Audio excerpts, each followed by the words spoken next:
ఆ పాస్టర్ గారు చెప్తారు వెళ్ళొచ్చు తప్పు లేదు, కానీ అక్కడ పెట్టి ఏ తినకండి అంటాడు. పెట్టిన కూడా ఒప్పుకుంటారా? నిన్న రోజు మా పాస్టర్ గారు చెంప వచ్చింది, చెంప ఒకటి వచ్చింది, ఫోటో వచ్చింది, అదే ఇన్స్టాగ్రామ్లో ఏదో దాంట్లో వచ్చింది. ఆ ఫ్యామిలీ వాళ్ళు ఇక్కడి నుంచి ఇక్కడికి కోళ్ళు పెట్టుకున్నారు. ఆ సంఘానికి వచ్చేవాళ్ళే కోళ్ళు పెట్టుకోవటం, గోల్వెల్లో పెట్టుకోవటము, లిప్టిక్లు రాసుకోవటము, మేకప్ వేసుకోవటము, ఇవన్నీ సాతాను సంబంధించినవి. లోకాశ్రులన్నీ లోకంలో ఉన్నవారు ఫంక్షన్కి వెళ్ళినప్పుడు అన్ని రకాలుగా ఉంటారు.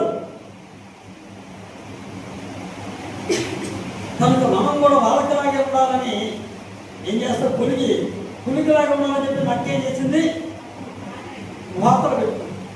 మనం కూడా వాళ్ళకిలాగా ఉండాలని చెప్పేసి మనం కూడా ఏం చేసేవరకు ఆయన కోటింగ్ ఇస్తే తిరిగి లెగలేము, ఆయన కోటింగ్ ఇస్తే తిరిగి లెగలేము. కనుక దయచేసి మనం లేఖనం ప్రకారం నడుచుకునేవారిగా ఉండాలి. వెలుపట అలంకారం వద్దు అన్నారు బైబిల్ గ్రంథం. మాట ఎక్కడో పేరు రాసిన పత్రిక అనుకుంటారు.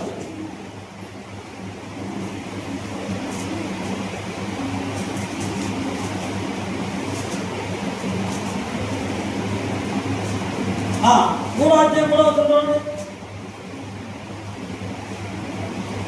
జడలు అల్లుకున్నట్టు, బంగారు నగలు పెట్టుకున్నట్టు, వస్త్రములు ధరించుకున్నట్టు, వెలుపటి అలంకారముగా ఉండక సాధువైనట్టు మృదువైనట్టు గుణము అక్షయం కలగల నీ హృదయపు అంతరంగ స్వభావము నీకు అలంకరణగా ఉండవలెను. అది దేవుని దృష్టికి నీకు విలువగలదే. దేవునికి ఇష్టం. హల్లెలూయా.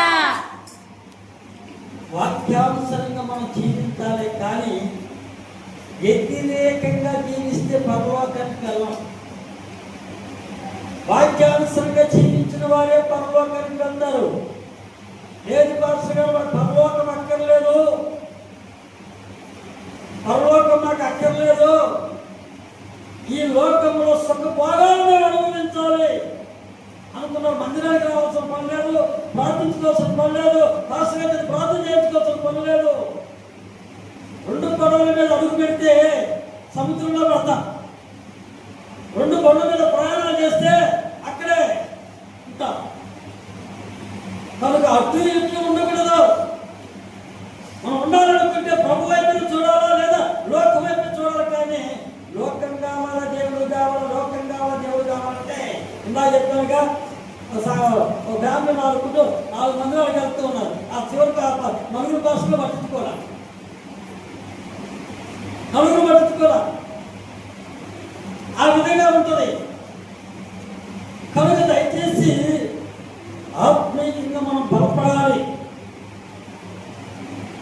దేవుని యొక్క కృపతో నింపబడాలి, పరిశుద్ధాత్మ అగ్ని అభిషేకం మనకు కావాలి. నాకు వెలుగుండాలని కానీ అక్కర్లేదు. హౌస్లు ఉన్నాయి, ఇల్లు ఉన్నాయి,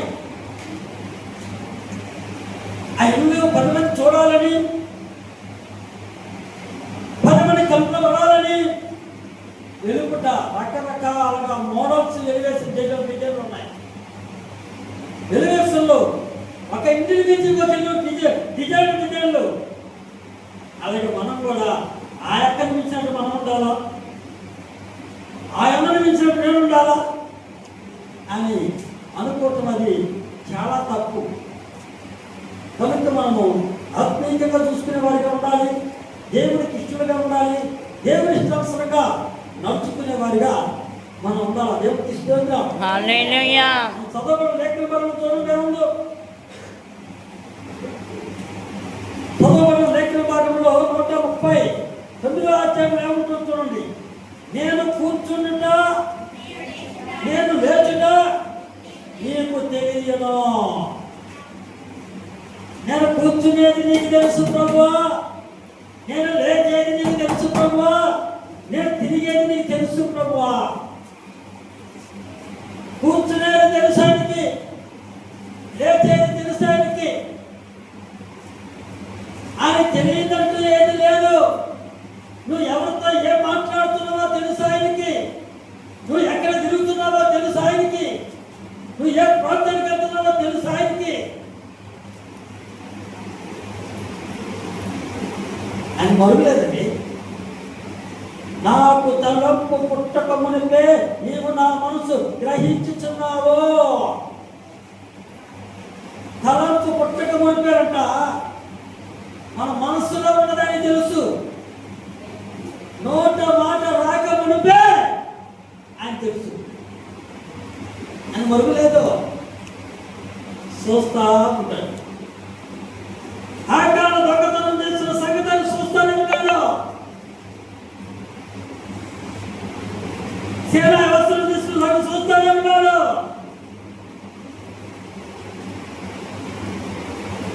సోమతి గారు బైబిల్ చదవలేదమ్మా, బైబిల్ చదవడం బైబిల్ చదవలేదు, చెప్పేది అర్థం. అందుకే చాలా మంది పాత్రలు బైబిల్ చెప్తా ఉంటారు.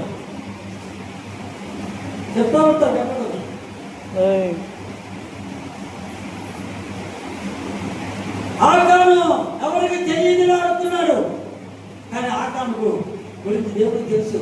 ఆయన చూస్తానే ఉంటాడు.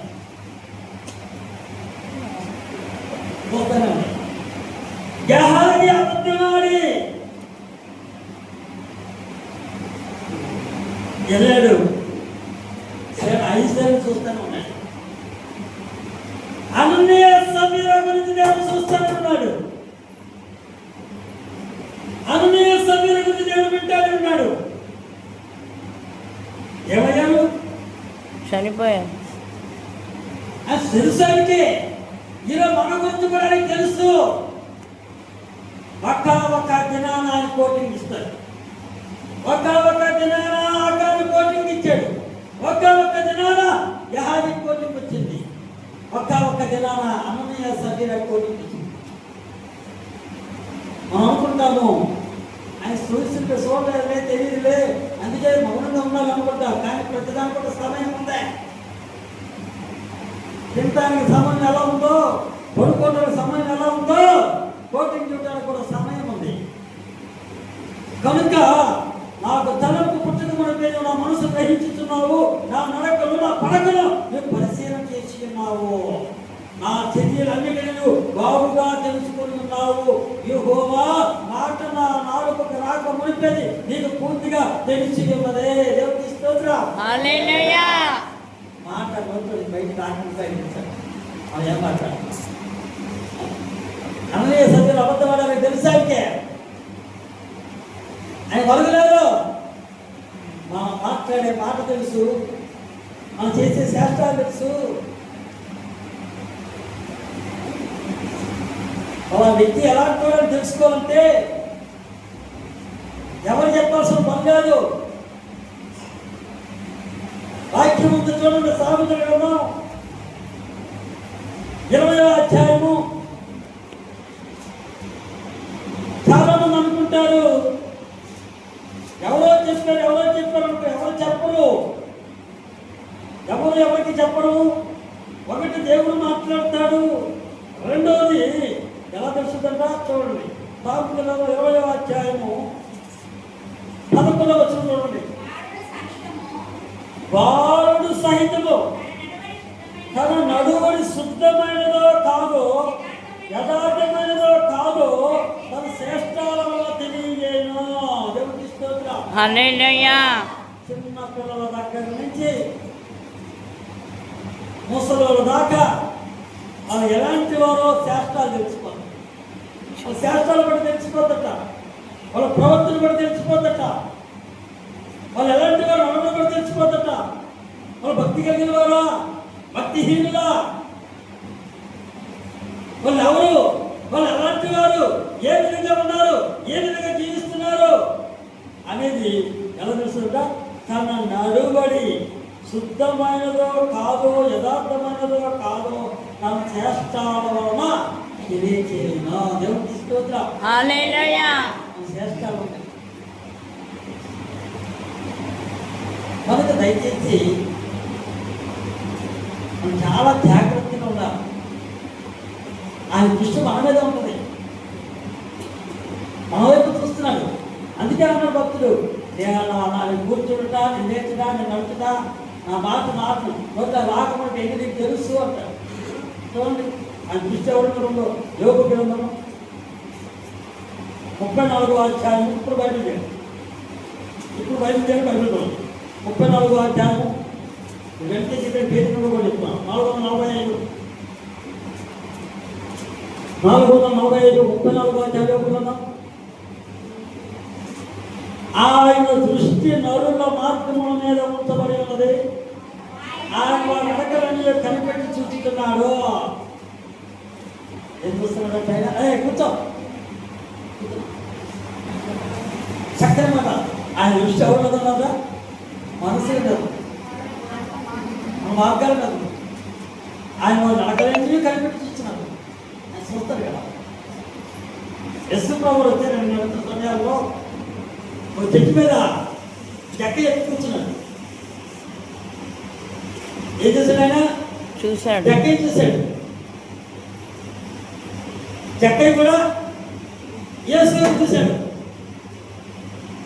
చెక్క యేసు వైపు చూశాడు, యేసు చెక్క వైపు చూశాడు. కనుక దిగిరా అక్కడ అందరూ ఉంటారు. ఎంతమంది మనం అక్కడ ఉంటే మనం గెలవకుండా ఆ పార్టీని చెక్క పార్టీని చూస్తున్నాడు. నీతి మందులు పరిస్థితులు హృదయ అంతగా జరిగిన దేవుడైనా. హల్లెలూయా. మీరు మార్పు వస్తుందో మీరు మార్పు రాదో ఆయన తెలుసు. అందుకనే చక్కగా హృదయ అంతరంగా ఎరిగాడు కనుక ఇలాంటి నీకు వచ్చాడు, నేను ఇంటికి రక్షణ వచ్చి ఉన్నది. హల్లెలూయా. కనుక చాలా దయచేసి జాగ్రత్తగా ఉండాలి. ఆయన దృష్టి నరుల మార్గం మీద ఉంచబడి ఉన్నది. ఆయన వారి నడకలన్నీ కనిపెట్టి చూపిస్తున్నాడు. దుష్టక్రియలు చేయవారు దాగుకున్నకు చీకటైనను మరణాంతకరమును లేదు. దాగదు మనం దాచుకున్నాం అనుకుంటాం, ఏది దాగదు. తెలియకూడదు అనుకుంటాం, ఏది ఆగదు. నీతి లేటుగా పాపం వెంటనే పరిగెత్తుకుంటూ వస్తుందట. సూపర్ ఫాస్ట్లోకి వచ్చేస్తుంది. కనుక దాగదు. ఆయన పరుగు లేదు. చూడక దావీదు కీర్తన 33వ అధ్యాయం. ఆయన దృష్టి నరుల మీద ఉందట, ఆయన దృష్టి భూమి మీద ఉందట. మన దృష్టి ఎవరి మీద ఉంది? దేవుడి మీద ఉందా? దేవుని మీద మన దృష్టి ఉంటే నీతి తిరిగి మనం నడుచుకుంటాం. 33వ అధ్యాయం దావీదు కీర్తనలో 468 పేజీ నెంబర్ 468 11వ వచనం. యెహోవా ఆకాశములో నుండి కనిపెట్టుచున్నాడు, ఆయన నరులందరినీ దృష్టించుతున్నాడు. చాలు ఏమంట పక్కన కాదు, భూమి మీద ఉన్న నరులందరినీ చూస్తున్నాడు. ప్రపంచంలో మానవులందరూ చూస్తున్నాడు. కనుకనే పూర్వ దినాలలో చెడిపోయిన ఒక్కరు అందరూ నోవహు కుటుంబం తప్ప మిగతా అందరూ కూడా జలప్రయాణం లేరు. ఎక్కడ చూసినా పాపం. ఏ ఊళ్ళో తెచ్చినా, ఏ దేశంలో తెచ్చినా, ప్రపంచం అందరూ కూడా ఎక్కడ చూసినా పాపమే. పాపలేదు. భూమిలో అనుకున్నారు తెలియదులే, ఎవరో తెలియదులే. కనుక యెహోవా ఆకాశం కనిపెడుతున్నాడు, ఆయన నరులందరినీ దృష్టిస్తున్నాడు. 19వ వచనం. యెహోవా దృష్టి ఆయన భయభక్తుల గలవారి మీదను, ఆయన కృప కొరకు కనిపెట్టుకున్న వారి మీదను నిలుచుతున్నది. దేవుడికి స్తోత్రం. హల్లెలూయా. ఆయన తెలుసు పక్కింట్లో తెలియదు, ఇంట్లో తెలీదు, మాస్టర్ గారికి తెలీదు, కానీ ఆయన తెలుసు. సూచిస్తున్న దేవుడు కనుక దేవుడు తీసుకుంటా, హల్లెలూయా. వినుచున్న దేవుడు కనుక ఆయన తెలిసేది మొదలుపెట్టు లేదు. అందుకని భక్తులు మొదటి రోజుల గ్రంథము 15వ అధ్యాయము ఆయన అయిపోతుంది. మొదటి రోజుల గ్రంథము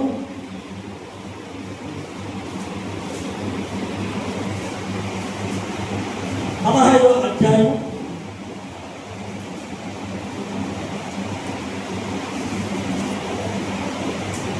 4వ వచనం.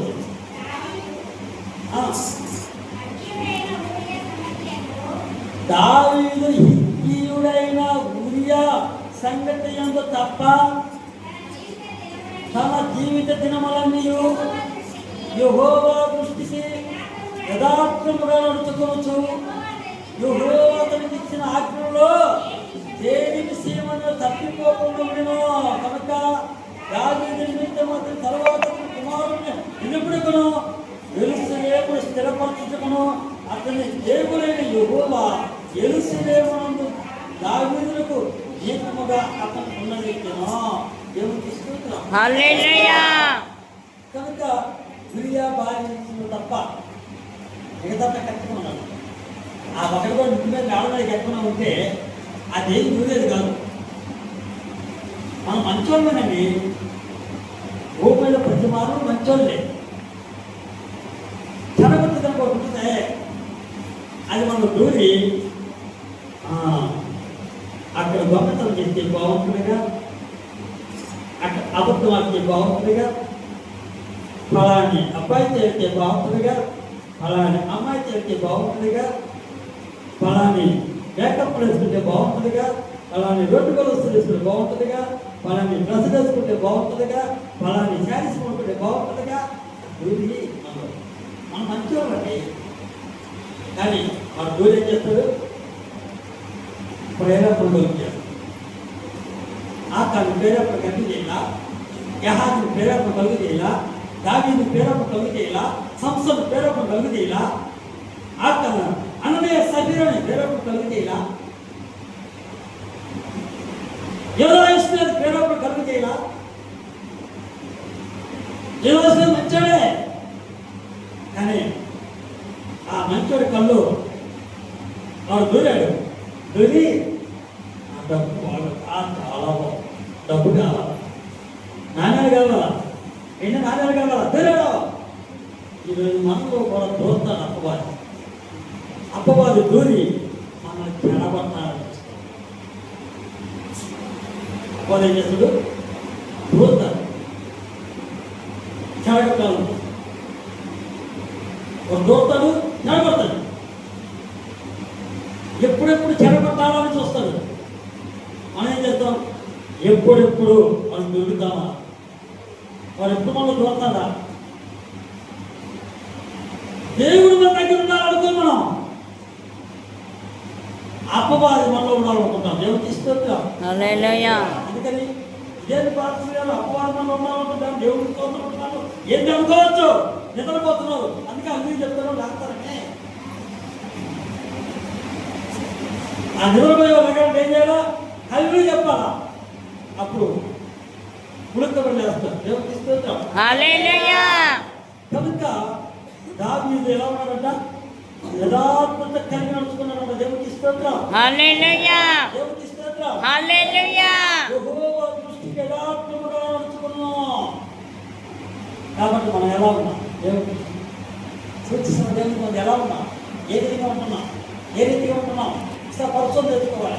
చూడండి, 2వ దినవృత్తాంతములు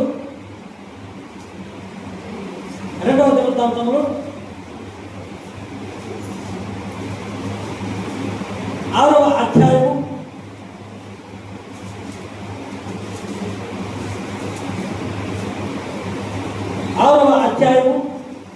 40వ వచనం. నా దేవా, ఈ స్థలమందు పేజీ నెంబర్ 344. నా దేవా, ఈ స్థలమందు చేయబడు విన్నపం మీద నీ కను దృష్టి ఉంచుదుగాక. నీ చెవులు దాన్ని ఆలకించును గాక. నా దేవా యెహోవా బలమునకు ఆధారము నీ మందస్సును దృష్టించి లేవు. నీ విశ్రాంతి స్థలమందు ప్రవేశించము దేవా యెహోవా. నీ యాజకులు రక్షణ ధరించుకుందురుగాక.